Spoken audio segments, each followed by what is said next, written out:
কারবালা শহীদ রে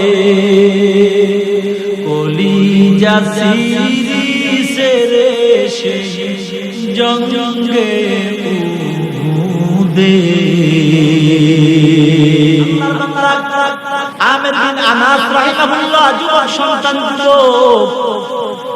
পাশের গ্রামে একটা যুবতী সন্তানের অনেক প্রশংসা শুনলেন, বড় আমলওয়ালা, নামাজওয়ালা, পর্দাওয়ালা, অনেক প্রশংসা শোনার পর আল্লাহর বান্দা আমির বিন আনাস মা বাবাকে বলে, ও মা বাপ, ওই যুবতীর অনেক প্রশংসা শুনলাম, যুবতী সন্তানকে আমি বিয়ে করতে চাই, বিয়ে করায় দাও।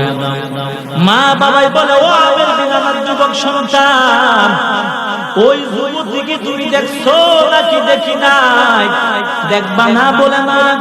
আমির বিন আনাস বলেন, ও মা, যুবতী সন্তানকে দেখা লাগবে না, যুবতী সন্তানটা আমলওয়ালা, পর্দাওয়ালা, মুত্তাকিন, পরহেজগার, আবার দেখার দরকার নাই, না দেখাই বিয়ে করব। শেষ পর্যন্ত মা বাবা আমির বিন আনাস রাহিমাহুল্লাহকে ওই যুবতীর সঙ্গে বিবাহ যখন করায় দিল, আল্লাহর বান্দি বাসর করে চলে গেল। আমির বিন আনাস আল্লাহর গোলাম যুবক সন্তান বাসর করে যাওয়ার পর মনটা বিশ্রী হয়ে গেল, চেহারাটা বেজার হয়ে গেল।